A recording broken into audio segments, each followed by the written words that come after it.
Hi welcome back to my channel. ఈరోజు కథ పెళ్లి పుస్తకం 31వ భాగాన్ని వినేద్దాం. తారా తారా అంటూ పిలిచింది కరుణ. కరుణ పిలుపుతో ఈ లోకంలోకి వచ్చి గగన్ని వదిలి అక్క వస్తున్నాను అంటూ వెళ్ళబోతుంది తారా. ఆగు, ఎక్కడికి వెళ్తావు అంటూ గగన్ దగ్గరకు లాగి హక్ చేసుకుంటాడు. గగన్ గారు, అక్క పిలుస్తోంది. నన్ను పిలవలేదు అన్నాడు. నన్ను పిలుస్తుంది అంది తారా. అయితే వెళ్ళు అన్నాడు. ఎలా వెళ్తాను మీరు అంటూ ఆగిపోయింది. నేను అన్నాడు. గగన్ గారు, నేను వెళ్ళాలి అంది. సరే అంటూ ఇంకా గట్టిగా హక్ చేసుకుంటాడు గగన్. మీరు వదలకుండా నేను ఎలా వెళ్ళను అంది. నువ్వు హక్ చేసుకున్నప్పుడు నేనేమైనా అన్నానా? నువ్వు నాపై కోపంగా ఉన్నావు కదా, ఎందుకు మాట్లాడుతున్నావు అన్నాడు గగన్. గగన్ చేతుల నుంచి బయటికి రావడానికి ప్రయత్నిస్తుంటే గగన్ ఇంకా దగ్గరగా హక్ చేసుకోవడంతో, గగన్ గారు, నేను మీపై కోపంగా లేను, అసలు అలా ఉండలేను, మాట్లాడకుండా కూడా ఉండలేను. మీరు నన్ను అలా వదిలి వెళ్ళినందుకు ఏదో సరదాకి అలా అన్నాను అని ఇంకా ఏదో మాట్లాడబోతుండగా గగన్ తారా మెడవంపులో తన పెదాల్ని తాకించేసరికి షాక్ అయి మాట్లాడకుండా కామ్గా ఉండిపోతుంది. తారా పొజిషన్ అర్థమై గగన్ నవ్వుకుంటూ, చెప్పు, ఏదో మాట్లాడుతున్నావు, అలా కారులో వదిలిపెట్టి వెళ్ళటం వల్ల నీకు కోపం వచ్చినా నాకు మాత్రం చాలా హ్యాపీగా ఉంది అని తారని చూసి, ఎందుకు హ్యాపీగా ఉన్నానో అడగవా అని ముద్దుగా అడుగుతూ తారా చెంప చివర ముద్దు పెట్టేసరికి అడుగుతాను అన్నట్లుగా అతి కష్టం మీద తల ఊపిన నోట్లో నుంచి మాటలు రాక, నాకేమవుతుంది అసలు, మాట్లాడలేకపోతున్నానే అని అనుకొని అలా గగన్ కౌగిట్లో ఉండిపోతుంది తారా. సరే, నువ్వు అడగకు, నేను చెప్తానులే అని తారా భుజంపై నుండి తల తీసి తారనే చూస్తూ, ఈ హ్యాపీనెస్కి ఒక విధంగా సనా వరుణ్ కారణం. ఫస్ట్ సనాకి థ్యాంక్ యూ చెప్పాలి. తను చెప్పిన అబద్ధానికి కోపంగా ఉన్నా తన వల్లే కదా నువ్వు నన్ను హక్ చేసుకుని, గగన్ గారు, నేనెప్పుడు మీతోనే ఉంటాను, ఎక్కడికి వెళ్ళను అంటూ నీ లైఫ్లో నాకు ఎంత ఇంపార్టెంట్ ఇస్తున్నావో చెప్పావు. నా కోపం పోగొట్టడానికి నన్ను కిస్ చేస్తావు. ఇంకా వరుణ్కి థ్యాంక్ యూ మాత్రమే కాదు, పెద్ద పార్టీ ఇవ్వాలి వాడికి. వాడి వల్లే నీకు దూరంగా నేను ఉండలేనని నాకు అర్థమైంది. ఇంకా మన ఫస్ట్ కిస్ ఇంత తొందరగా అంతా వాడు నన్ను సడన్గా పిలవటం వల్లే కదా. నీకు ఇంకా జ్ఞానోదయం అయ్యి ఆఫీస్లో ఉన్నామని విషయం కూడా మర్చిపోయి హక్ చేసుకొని వదిలిపెట్టలేకపోయావు. వచ్చాక కూడా ఎప్పుడు నా దగ్గర మొహమాటంతో సరిగా మాట్లాడకుండా, కనీసం నన్ను సరిగా చూడకుండా ఉండే నువ్వు ఇప్పుడు కాస్త ఫ్రీ అయి మాట్లాడుతున్నావు, కోపం చూపిస్తున్నావు, హక్ చేసుకుంటున్నావు. హ్యాపీగా ఉండకుండా ఎలా ఉంటాను చెప్పు. కానీ తారా, ప్లీజ్, నీతో ఉండి నీలాగే నేను కూడా చాలా కామ్ అయిపోయాను ఇన్ని రోజులు. చెప్పాలంటే ఓవర్ డీసెంట్గా అయిపోయాను. ఇంకా అలా కుదరదు. ఇప్పటిలానే నాతో ఫ్రీగా మూవ్ అవుతూ ఉండు అన్నాడు. నాతో మాట్లాడు, నాతో పోట్లాడు, నాతో నవ్వుతూ ఉండు తారా. నాకు నీతో మాట్లాడడం, నీ మాటలు వినటం చాలా ఇష్టం. నీ కళ్ళలోకి చూడడం ఇష్టం. నువ్వు ముద్దు ముద్దుగా చేసే నీ అల్లరి ఇష్టం. ఏదైనా నీ ఎమోషన్స్ నాతో షేర్ చేసుకో, సరేనా అని చెప్తూ తన మాటల్ని వింటూ కళ్ళ నిండా ప్రేమతో తననే చూస్తున్న తారని చూస్తూ, తారా, అందరూ అనుకున్నట్లుగా నా లైఫ్లో నా బెస్ట్ అచీవ్మెంట్ సివిల్స్ క్రాస్ చేసి ఈ పొజిషన్లో ఉండడం కాదు, నిన్ను భారీగా పొందడమే నా గ్రేటెస్ట్ అచీవ్మెంట్. నిజమా అనుకుంటుంది తారా. నాకు నీపై ఎన్ని ఫీలింగ్స్ ఉన్నాయో నువ్వు ఊహించలేవు. అలాగే నీకు నా ఫీలింగ్స్ ఎలా చెప్పాలో నాకు తెలియట్లేదు అని ఇంకా చెప్తామనుకునే లోపే తారా కళ్ళ నుండి చెంపపైకి కన్నీరు రావడంతో తారా కళ్ళలోకి చూస్తూ ఉండిపోతాడు.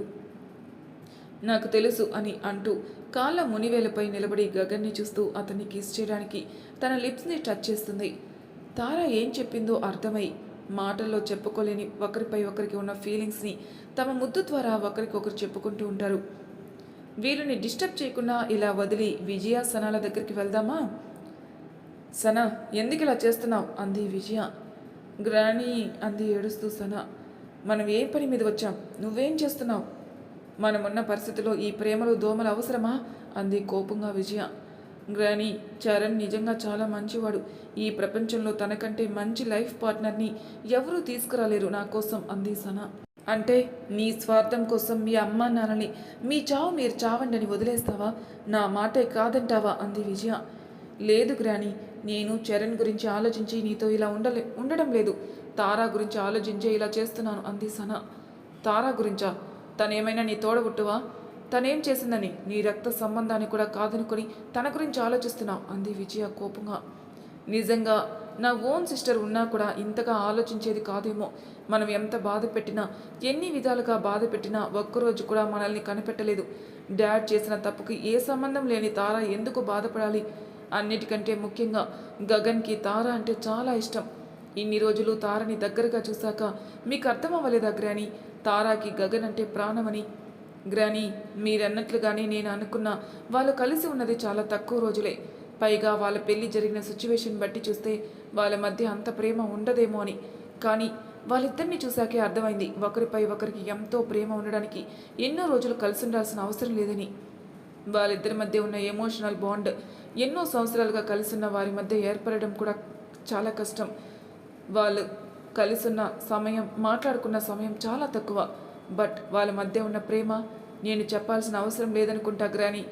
గగన్ లేనప్పుడు మనం ఎన్ని చేశామో వాటన్నిటికీ తారా ఇచ్చిన సమాధానమే నీకు అర్థమయ్యేలా చేస్తుంటుంది అని సనా అక్కడి నుంచి రాజేశ్వరి గారి దగ్గరికి వెళ్ళిపోతుంది. ఈ సనాకి ఏమైంది? తారాపై ఇంత ప్రేమ చూపిస్తుంది ఏంటో తెలుసుకుందాం రండి. కొన్ని నిమిషాలకి తారా చెంపపై జారుతున్న కన్నీళ్లు తన బుగ్గకి చల్లగా తగిలేసరికి తారాని వదిలి ఈడియట్ అని కోప్పడి వెళ్ళి బెడ్డుపై కూర్చుంటాడు. గగన్ ఎందుకు కోప్పడ్డాడో అర్థం కాక వెళ్ళి గగన్ పక్కన కూర్చుని, గగన్ గారు, మీకు ఐ లవ్ యూ అనో ప్రేమిస్తున్నానో ఒక్క మాటలో ఫీలింగ్స్ అన్నీ చెప్పడం, చెప్పించుకోవడం ఇష్టం ఉండదు. నాకు కూడా అలా ఇష్టం ఉండదు. అందుకే చెప్పను. మీలాగే మీరు ఊరు వెళ్లే ముందు నాతో ఎన్నో చెప్పాలని చెప్పకుండా ఇలానే చేశారు కదా, అందుకే నేను కూడా ఎందుకు కోపడ్డారు అని ముద్దుగా మెల్లగా గగన్ని చూస్తూ ఉంటుంది. గగన్ తారా వైపు తిరిగి తన దగ్గరికి లాగి, ఇలా క్యూట్గా మాట్లాడడం కాదు, కాస్త బ్రెయిన్ కూడా యూజ్ చేయి అని అంటాడు. నేనేం చేశాను అంది. అంతసేపు నేను కిస్ చేస్తూ ఉంటే ఊపిరి తీసుకోవడం కష్టమైనా కామ్గా ఉండిపోయావు. ఈ విషయంలో కూడా మొహమాటమేనా? నీ చెంపపై కన్నీళ్లు తాకడంతో వదిలేశాను, లేదంటే అన్నాడు గగన్. ఇన్ని అంటూ వచ్చింది కావి. కావి రావడంతో తారా రా కావి అంటూ డోర్ ఓపెన్ చేసి లోనికి తీసుకెళ్తుంది. ఇన్ని మమ్మీ పిలుస్తుంది అనడంతో తారా క్రిందికి వెళ్తుంది. గగన్ తారా కోసం ఎదురు చూస్తూ తను రాకపోవడంతో కావికి స్టోరీ చెప్తూ తను కూడా నిద్రపోతాడు. చంద్రికకి తాతగారింటి తరపు నుంచి పెట్టవలసిన కరుణతో సర్ది లేటుగా వచ్చి కావి పక్కన నిద్రపోతుంది. పొద్దున గగన్ కావి నిద్ర లేచేసరికి తారా రెడీ అయి కరుణతో చందు వాళ్ళ ఇంటికి వెళ్ళడానికి ఏవో ఏర్పాట్లు చేస్తూ బిజీగా ఉంటారు. కరుణ కావిని తీసుకెళ్లి రెడీ చేసి గగన్ని టిఫిన్ చేయడానికి క్రిందికొచ్చేయమంటుంది. గగన్ క్రిందికొచ్చి తారా కోసం చూస్తూ ఉంటాడు. గగన్ని చూసిన రాజేశ్వరి గారు నవ్వుతూ వచ్చి, గగన్, తారా మీ అత్తయ్య వాళ్ళ ఇంటికి వెళ్ళింది. చందుని ఈరోజు పెళ్లి కూతుర్ని చేస్తున్నారు కదా, మీ నానితో పాటు వెళ్ళింది. నువ్వు కూడా టిఫిన్ చేసేయి తొందరగా. అలాగే చందు పెళ్ళి అయ్యేంత వరకు నువ్వు ఆఫీస్కి వెళ్ళకూడదు. ఇది మీ అత్తయ్య ఆర్డర్. తొందరగా తిని మనం కూడా బయలుదేరాలి అంది రాజేశ్వరి. సరే అని గగన్ టిఫిన్ తినేసి ప్రవీణ్కి ఫోన్ చేసి రావట్లేదని చెప్పి కరుణ వాళ్ళతో పాటుగా చందు వాళ్ళ ఇంటికి వెళ్తాడు. అక్కడికి వెళ్ళేసరికి Tara light green and pink colour కాంబినేషన్లో పట్టుచీర కట్టుకొని సింపుల్ టెంపుల్ జ్యువెలరీతో చందు పేరంటాలకి తాంబూలు ఇవ్వడంతో హెల్ప్ చేస్తున్న తార ముద్దుగా కనిపిస్తుంటే తననే చూస్తూ సోఫాలో కూర్చుంటాడు. ఇంతలో పేరంటాల్లో ఎవరో తారని చూసి కేతనతో, తను గగన్ భార్య కదా, ఎంత సరదాగా అందరితో కలిసిపోతుందో, పాపం తనని ఇలా పెళ్లి కూతురుగా చేయటం, ఇలాంటివి లేకుండానే తన పెళ్ళి అయిపోయింది.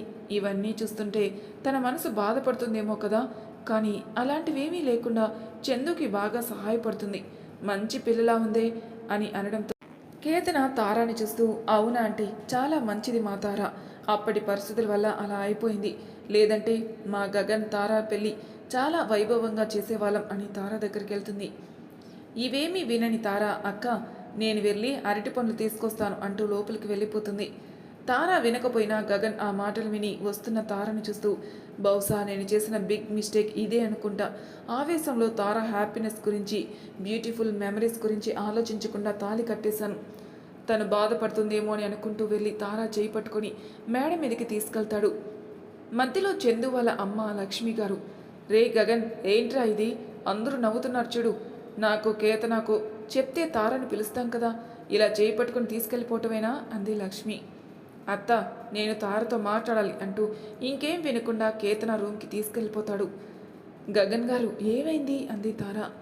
తారని చూసి ఇంకేం మాట్లాడకుండా దగ్గరికి లాక్కొని గట్టిగా హాక్ చేసుకొని, సారీ తారా, సారీ, సారీ, సారీ అని చెప్తూ ఉంటాడు గగన్. గగన్ గారు ఏమైంది, ఎందుకు ఇలా సారీ చెప్తున్నారు అని అడిగింది. పెళ్లిలో ఇన్ని ఆచారాలు ఉంటాయి, ఇంత ఆనందం ఉంటుందని ఆలోచించకుండా, నిన్ను ఒక్క మాట కూడా అడగకుండా సింపుల్గా తాళి కట్టేశాను. సారీ, నా వల్ల నువ్వు అన్నీ మిస్ అయ్యావు, సారీ తారా అని సాడ్ వాయిస్తో గగన్ చెప్పేసరికి తారా గగన్ని వదిలి, గగన్ గారు ప్లీజ్, మీరు ఇలా సారీ చెప్తూ ఉంటే నాకు చాలా బాధగా ఉంటుంది. నేను మన పెళ్లి విషయంలో అస్సలు బాధపడడం లేదు. నిజంగా నేను బాగానే ఉన్నాను. నిజం చెప్పాలంటే ముందు ఎంగేజ్మెంట్, తర్వాత ఇలా ముహూర్తాలు పెట్టి పెళ్లి కూతుర్ని చేయటం, పెళ్ళి అన్నిటికీ చాలా టైం పడుతుంది. అంత టైం పట్టకుండా తొందరగా మన పెళ్ళి అయిపోయింది. ఇంత తొందరగా పెళ్ళి అవ్వటం వల్లే కదా నేను తొందరగా మన ఇంటికి వచ్చేసాను. హాయిగా మీతో ఉంటున్నాను, అందుకు నేను హ్యాపీగా ఉన్నాను.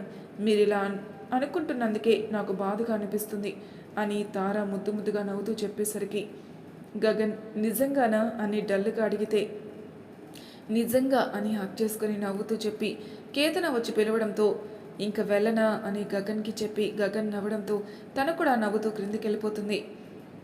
పేరెంటాలు అందరూ వెళ్ళిపోయాక పెద్దవాళ్ళందరూ పెళ్లి కోసం ఏర్పాట్లు చూస్తూ ఉంటారు. మగవాళ్ళందరూ బయట పనుల్లో బిజీగా ఉంటారు. చందు, తార, సన ముగ్గురు ఉదయం నుంచి ఏదో ఒక పని చేసి అలసిపోవడంతో వాళ్ళని ఏ పని చేయకుండా కూర్చోమనడంతో వాళ్ళు కూర్చొని మాట్లాడుకుంటూ ఉంటారు. తన పెళ్లి జరగబోతుందన్న సంతోషంలో నగలు, చీరలు, పెళ్లి ఏర్పాట్లు, డెకరేషన్, హనీమూన్ ట్రిప్ గురించి ఇలా ఏవేవో కలిపి కొడుతూ చందు మాట్లాడుతూ నీ పెళ్లి చీర ఏ కలర్, నీ నగలేంటి అని ఫ్లోలో తారాని అడిగేస్తుంది. సనా కూడా చరణ్తో బయటికి ఎక్కడికెక్కడికి వెళ్ళిందో, తనకు ఏం గిఫ్ట్లు ఇచ్చాడో చెప్తూ హర్షిత్ చందుకు ఏ గిఫ్ట్లు ఇచ్చాడు అని అడుగుతూ తారాని కూడా మీరు ఎక్కడెక్కడికి వెళ్ళారు, ఏం గిఫ్ట్లు ఇచ్చారు అని అడుగుతుంది. సనా, చందు ఇద్దరు వాళ్ళ సంతోషంలో తారని పట్టించుకోకుండా మాట్లాడుకుంటూ ఉంటారు.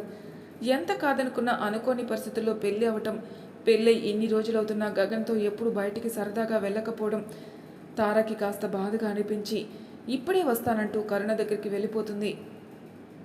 తార వెళ్ళాక వాళ్ళేం చేశారో అర్థమై తల కొట్టుకొని వాళ్ళనే కోపంగా చూస్తున్న గగన్ని చూసి గగన్ దగ్గరికి వెళ్ళి సారీ చెప్పి ఇంకెప్పుడు తారాని ఇలా బాధ పెట్టమని గగన్ని బ్రతిమలాడుతుంటారు.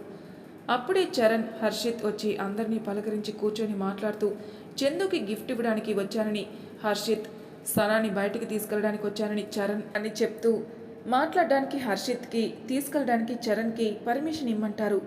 తారాని చూసి సనా, చందు ఫీల్ అవుతూ అందరి ముందే గిఫ్ట్ ఇవ్వమని చందు, బయటికి రానని సనా చెప్తారు. అవేమీ తెలియని హర్షిత్, చరణ్ సనా, చందుల కోసం గగన్ని బ్రతిమలాడుతూ ఉంటారు. సుమిత్ర గారు పర్మిషన్ ఇద్దామని అనుకుంటూ ఉండగా గగన్ వెళ్ళి నాని నువ్వు వాళ్ళిద్దరికి పర్మిషన్ ఇవ్వకు అంటాడు. ఎందుకు ఇవ్వద్దు అంది సుమిత్ర. ఏంటి నాని, రేపు పెళ్లి పెట్టుకుని ఇప్పుడు చందుతో మాట్లాడడానికి ఏముంటుంది చెప్పు, గిఫ్ట్ అయితే అందరి ముందు ఇవ్వచ్చుగా, అలా కాకుండా పర్సనల్గా అంటే నేను చెప్పనక్కర్లేదు కానీ ఆ గిఫ్ట్ హగ్గు, కిస్సు ఎవరికి తెలుసు, నువ్వే అర్థం చేసుకో. పెళ్ళి కాకముందే సనా అలా చరణ్తో వెళ్తే ఏం బాగుంటుంది నాని, అందరూ నీ గగన్ బంగారంలా ఉండరు కదా అన్నాడు.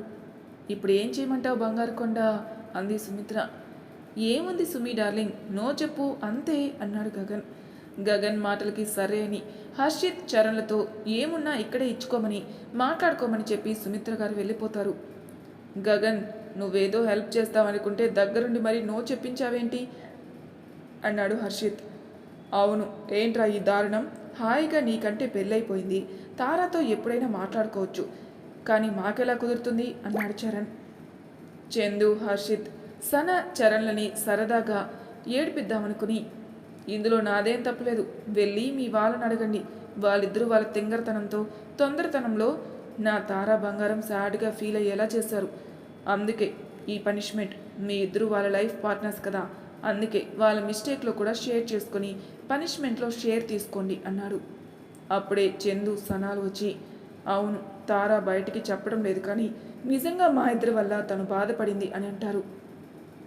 వాడిపోయిన ముఖాలు పెట్టుకుని ఉన్న చందు, హర్షిత్, సన, చరణ్ల చూసి మీ నలుగురు అంత ఫీల్ అవ్వాల్సిన అవసరం లేదు, ఏదో సరదాగా అన్నాను. విజయ అమ్మమ్మ ఇందాక మీరు నానితో మాట్లాడినప్పుడు విన్నారు, తనకిలా కలవటం, మాట్లాడటం ఇష్టం ఉండదు కదా, మిమ్మల్ని తను ఏమైనా అంటుందేమని తన ముందు అలా అన్నాం. విజయ అమ్మమ్మ భోజనం చేయడానికి వెళ్తారు కదా, అప్పుడు మీరు గార్డెన్లో కలవండి, చరణ్, సన మీ ఇద్దరు వెళ్ళండి, నేను అమ్మమ్మని చూసుకుంటాను అని అనడంతో అందరూ హాయిగా నవ్వుకుంటూ మాట్లాడుకుంటూ ఉంటారు. మరి తర్వాయి భాగంలో ఏం జరుగుతుందో నెక్స్ట్ ఎపిసోడ్లో తెలుసుకుందాం. అంతవరకు నా ఛానల్ సబ్స్క్రైబ్ చేయని వాళ్ళు ప్లీజ్ సబ్స్క్రైబ్ చేసుకోండి, లైక్ చేసి షేర్ చేయండి, మీ అభిప్రాయాలను కామెంట్ రూపంలో తెలియజేయండి. Thank you for listening.